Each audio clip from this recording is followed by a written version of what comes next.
భక్తులారా, మీకు వెంకటేశ్వర స్వామి ఆశీర్వాదాలతో స్వాగతం. ఈరోజు మనం వైకుంఠ ఏకాదశి ఎందుకు జరుపుకుంటామో ఈ వీడియోలో తెలుసుకుందాం.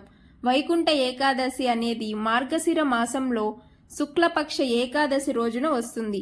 ఈ రోజు శ్రీ మహావిష్ణువుకు అత్యంత ప్రీతికరమైన రోజు.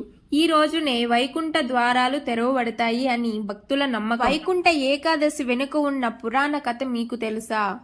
పూర్వకాలంలో మురాసుడు అనే భయంకరమైన రాక్షసుడు ఉండేవాడు.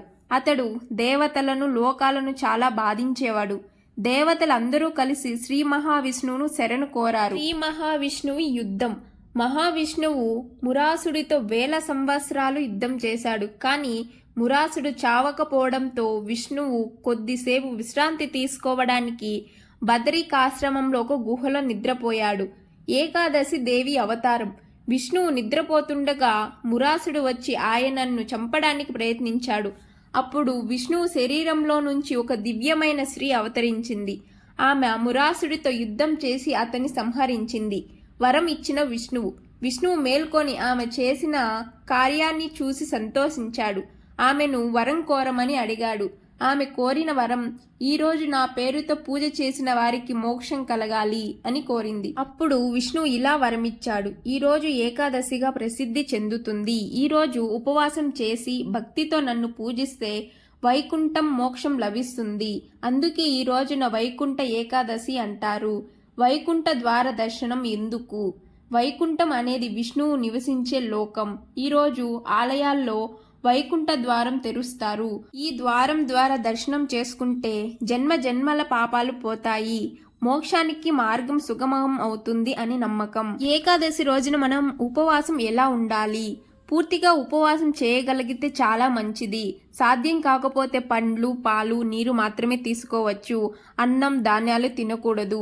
శ్రీ మహావిష్ణువుకు పూజ చేయాలి. తులసి దళాలతో అర్చన చేయడం ద్వారా చాలా శ్రేష్టకరం. నామస్మరణ జపం ఎలా చేయాలి? ఓం నమో నారాయణ మంత్రం జపిస్తూ చేయాలి. విష్ణు నామస్మరణం, భజనలు, హరికథలు వినడం మంచిది. కోపం, అసత్యం, నిందలు దూరంగా ఉండాలి.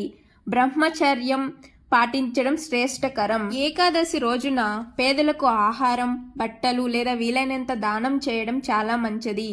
ఆ రోజు రాత్రిలో విష్ణు నామస్మరణతో జాగారం చేయడం ఇంకా మంచిది. ఏకాదశి రోజున అన్నం, ధాన్యాలు తినకూడదు.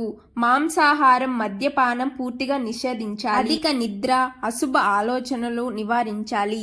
భక్తితో శ్రద్ధతో చేసే ఏకాదశి వ్రతం పుణ్యఫలాన్ని ఇస్తుంది. ఏకాదశి రోజున మనం ఇలా చేయడం ద్వారా మన జీవితంలో కూడా వైకుంఠ సమానమైన శాంతి, ఆనందం లభిస్తుంది.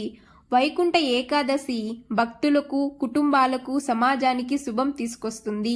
ఈరోజు భక్తి ద్వారా మనం శుద్ధమైన మనసు, ఆరోగ్యవంతమైన శరీరం, నిత్య గ్లో కలిగిన జీవితం పొందవచ్చు. అందరికీ వైకుంఠ ఏకాదశి శుభాకాంక్షలు. ఫ్రెండ్స్, ఓం నమో వెంకటేశాయ అని కామెంట్ చేసి మన ఛానల్ని ఇప్పుడే సబ్స్క్రైబ్ చేసుకోండి.